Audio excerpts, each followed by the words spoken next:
जय श्री राम सभी को। दोस्तों, आज के वीडियो में हम बात करेंगे जिला न्यायालय पानीपत द्वारा निकाली गई भर्ती के बारे में। दोस्तों, जैसा कि आप स्क्रीन पर देख रहे हैं, जिला न्यायालय पानीपत द्वारा स्टेनोग्राफर के पदों पर भर्ती का विज्ञापन जारी किया गया है। दोस्तों, यदि आप इस भर्ती से संबंधित जानकारी चाहते हैं तो वीडियो में अंत तक जरूर बने रहें, क्योंकि इस वीडियो में इस भर्ती से संबंधित सारी जानकारी आपको दी जाएगी। साथ ही फार्म को किस प्रकार से भरना है यह भी आपको बताया जाएगा। तो आइए शुरू करते हैं आज का छोटा सा वीडियो। देखिए, सभी जातियों के लिए भर्ती निकली है आपकी, जिसकी अंतिम तिथि की बात करें तो 26 जुलाई 2024 यहाँ पर रखी गई है। डिस्ट्रिक्ट एंड सेशन जज पानीपत के द्वारा यह भर्ती निकाली गई है, जिसमें आपकी स्टेनोग्राफर अंग्रेजी के पदों पर भर्ती की जा रही है। कुल पदों की बात करें तो कुल 9 पद है, जिसके लिए पुरुष और महिला कोई भी अपना ऑफलाइन आवेदन भेज सकता है। भर्ती पूरी तरह से निःशुल्क आपकी रहने वाली है। दोस्तों, आयु की बात करें तो इन पदों के लिए आयु है 18 से 42 वर्ष है, और आयु की गणना आपकी 1 जुलाई 2024 के अनुसार यहाँ पर की जाएगी। यानी कि 1 जुलाई 2024 को आपकी आयु कम से कम 18 साल हो और ज्यादा से ज्यादा 42 साल हो। किंतु यदि आप हरियाणा के SC या BC हैं तो फिर आपको आयु में छूट भी दी जाएगी, जो कि 5 वर्ष की होगी। दोस्तों, एक बात और ध्यान रखें, यह भर्ती ऑल इंडिया के लिए है, किंतु यह भर्ती परमानेंट सरकारी भर्ती नहीं है। कॉन्ट्रैक्ट बेस पर यह भर्ती की जाएगी। यानी कि आपको यहाँ पर सिर्फ 6 माह के लिए रखा जाएगा, या जब तक माननीय उच्च न्यायालय चंडीगढ़ द्वारा परमानेंट स्टेनोग्राफर के पदों पर भर्ती नहीं कर दी जाती, तब तक के लिए आपको रखा जाएगा। तो आपकी नियुक्ति 6 महीने से अधिक भी हो सकती है या 6 महीने की भी रह सकती है। योग्यता की बात करें तो स्नातक पास होना चाहिए, साथ ही आपको कंप्यूटर का ज्ञान होना चाहिए, और अंग्रेजी स्टेनोग्राफी में आपकी 80 शब्द प्रति मिनट की गति भी होनी चाहिए। वेतनमान यहाँ पर आपको फिक्स मिलेगा, जो कि 25,500 होगा। इसके बाद बात करें आरक्षण की, तो यहाँ पर आपके 2 पद सामान्य वर्ग में रिक्त हैं, 1 पद BC B हरियाणा के लिए रिक्त है। भूतपूर्व सैनिक सामान्य वर्ग में 1 पद रिक्त है, भूतपूर्व सैनिक SC वर्ग में 1 पद रिक्त है, भूतपूर्व सैनिक BC A वर्ग में 1 पद रिक्त है, और दिव्यांग लोअर लिम्ब डिसेबिलिटी वालों के लिए 1 पद रिक्त है। यदि अन्य राज्य के आवेदक आवेदन करते हैं तो उन्हें सामान्य वर्ग के 2 पदों के लिए ही आवेदन करना होगा। बाकी सभी आरक्षित वर्ग के पद हैं वह हरियाणा वालों के लिए ही यहाँ पर आरक्षित होंगे। यानी कि हरियाणा निवासी अपनी कैटेगरी में आवेदन कर सकता है, किंतु हरियाणा से बाहर के आवेदक को, चाहे वह किसी भी कैटेगरी का है, उसको सामान्य वर्ग में ही अपना आवेदन भेजना है। यहाँ पर उसको आरक्षण का लाभ नहीं मिलेगा।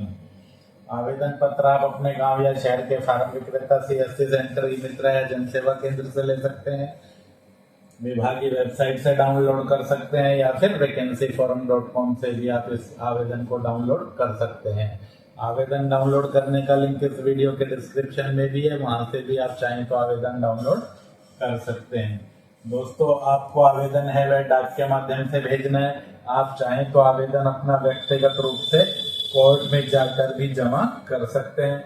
26 जुलाई तक आपको अपना आवेदन है वह office of the district and session जज judicial court complex, district courts, GT road, Panipat, pin code 132102 Haryana के पते पर या तो व्यक्तिगत रूप से जमा कर देना, या फिर डाकघर में जाकर रजिस्ट्री के माध्यम से आपको भेज देना है। जो डॉक्यूमेंट आपको इसके साथ लगाने हैं वे सभी आपके अटेस्टेड होने चाहिए, जिनमें आपको अपनी 10वीं 12वीं और स्नातक का प्रमाण पत्र लगाना है। यदि आप पोस्ट ग्रेजुएट हैं तो उसका सर्टिफिकेट भी आप लगा सकते हैं। इसके अलावा यदि आप आरक्षित वर्ग में आवेदन कर रहे हैं और हरियाणा के निवासी हैं तो फिर आपको अपना जाति का प्रमाण पत्र भी लगाना है। भूतपूर्व सैनिक है तो आपको अपना भूतपूर्व सैनिक प्रमाण पत्र भी लगाना है। दिव्यांग यानी कि विकलांग आवेदक हैं तो आपको अपनी दिव्यांगता से संबंधित आवेदन के साथ प्रूफ लगाना है। इसके अलावा सभी आवेदकों को आधार कार्ड लगाना है, या आधार कार्ड नहीं है तो अन्य किसी भी एक आईडी प्रूफ की प्रति आपको लगा देनी है। पद से संबंधित कोई अनुभव है आपके पास तो वह आप लगा सकते हैं। कंप्यूटर या स्टेनोग्राफी का कोई प्रमाण पत्र आपके पास है तो वह भी आप लगा सकते हैं। इसके अलावा सभी आवेदकों को 2 सेल्फ एड्रेस लिफाफे भेजने हैं जिन पर आपको 10-10 रुपए का डाक टिकट लगा देना है, यानी कि दोनों लिफाफों पर आपको अपना पूरा डाक का पता लिखना है नाम के साथ और उन पर 10-10 रुपए का डाक टिकट चिपका देना है। दोस्तों, सामान्य शर्तों की बात करें तो जिस लिफाफे में आप आवेदन डालकर भेज रहे हैं उस पर आपको application for the post of stenographer 3rd ad hoc और अपनी कैटेगरी, जिस भी कैटेगरी में आप आवेदन कर रहे हैं, जर्नल में कर रहे हैं तो जर्नल, बीसीए में कर रहे हैं तो बीसीए, बीसीबी में कर रहे हैं तो बीसीबी, एससी में कर रहे हैं तो एससी, एक्स सर्विसमैन एससी में कर रहे हैं तो एक्स सर्विसमैन एससी, जिस भी कैटेगरी में आप आवेदन कर रहे हैं उस कैटेगरी का नाम आपको लिख देना है। आवेदन में आपको ध्यान रहे किसी भी प्रकार की कोई कटिंग या ओवर राइटिंग नहीं करनी है। विज्ञापन आप देखना चाहें तो panipat.dcort.gov.in इस वेबसाइट पर देख सकते हैं, या फिर 12 जुलाई का दी ट्रिब्यून, इंग्लिश का दी ट्रिब्यून है 12 जुलाई का, उसमें भी आप इस नोटिस को देख सकते हैं। दोस्तों, इन पदों पर भर्ती के लिए जो परीक्षा और इंटरव्यू होगा उसके लिए आपको अलग से कोई भी सूचना नहीं दी जाएगी। आपको जिला न्यायालय की जो वेबसाइट है इस पर ही अपने नियमित रूप से अंतिम तिथि के बाद इस पर ही आपको अपनी डेट की जानकारी मिलेगी, तो इस वेबसाइट पर आप अपना नियमित रूप से चेक करते रहें। दोस्तों, फार्म को आपको कैसे भरना है, देखिए सबसे पहले आपको अपना एक फोटोग्राफ यहाँ पर चिपका देना है। फोटो पर आप चाहें तो अटेस्टेशन करा सकते हैं वरना आवश्यक नहीं है। इसके बाद बात करें सबसे पहले name of candidate. Name of candidate में जो भी आपका 10वीं के प्रमाण पत्र के अनुसार नाम है वह आपको लिख देना है। फादर हस्बैंड नेम में आपको अपने पिता या पति के नाम में से किसी भी एक का नाम यहाँ पर लिख देना है। महिलाएं पति का नाम भी लिख सकती हैं, पिता का नाम भी लिख सकते हैं, लेकिन पुरुषों को यहाँ पर पिता का नाम ही लिखना है।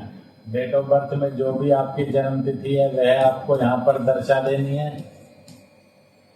1 जुलाई 2024 को आपकी आयु कितने साल, कितने महीने और कितने दिन हो जाएगी वह गणना करके आपको यहाँ पर लिख देना है।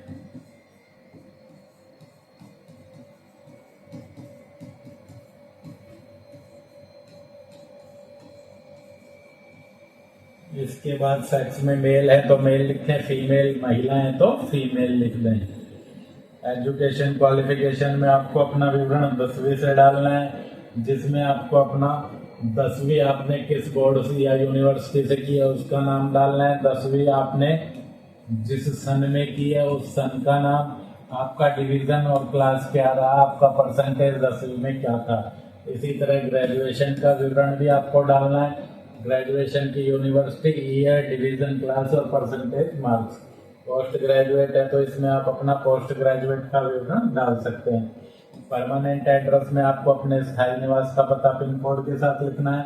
इसी तरह से कोरेस्पोंडेंस एड्रेस में आपको अपने पत्राचार का पता पिन कोड के साथ लिखना है। यदि आपके दोनों पते सेम है तो दोनों में आप सेम पता लिख सकते हैं। कैटेगरी में जिस भी वर्ग में आप आवेदन कर रहे हैं उस वर्ग को आपको लिख देना है। नेशनैलिटी में सभी को इंडियन ही लिखना है। मोबाइल नंबर में आपको अपना मोबाइल नंबर डाल देना है। ईमेल आईडी में आपको रनिंग स्क्रिप्ट में यानी कि अंग्रेजी के छोटे अक्षरों में स्पष्ट रूप से अपनी ईमेल आईडी डाल देनी है। अंग्रेजी के बड़े अक्षरों में आपको फॉर्म के सभी कॉलम भरने हैं, किंतु ईमेल आईडी आप छोटे अक्षरों में भर सकते हैं। यदि आपके पास पद से संबंधित कोई अनुभव है तो आप इसमें लिख सकते हैं, वरना इसमें आप नॉट एप्लीकेबल लिख सकते हैं। आई के बाद फिर से आपको यहाँ पर डिक्लेरेशन में अपना नाम लिखना है। यहाँ पर आपको अपने पिता का नाम लिखना है। यदि आपने ऊपर अपने पति का नाम लिखा है तो पति का नाम भी यहाँ पर लिख सकते हैं। इसके बाद नीचे डेट में आपको जिस तिथि को फॉर्म भर रहे हैं वह डेट डाल देनी है। प्लेस में अपने गांव शहर का नाम लिखना है और सिग्नेचर ऑफ कैंडिडेट के ऊपर आपको अपना हस्ताक्षर रनिंग स्क्रिप्ट में करना है। हस्ताक्षर आपको अंग्रेजी के कैपिटल लेटर में नहीं करना है, यह बात भी आपको ध्यान में रखनी है। तो दोस्तों वीडियो में अंत तक बने रहने के लिए धन्यवाद। वीडियो पूरा देखने के बाद भी यदि आपका कोई कमेंट है तो आप हमें कमेंट सेक्शन में कमेंट करके पूछ सकते हैं। जय हिंद, जय भारत।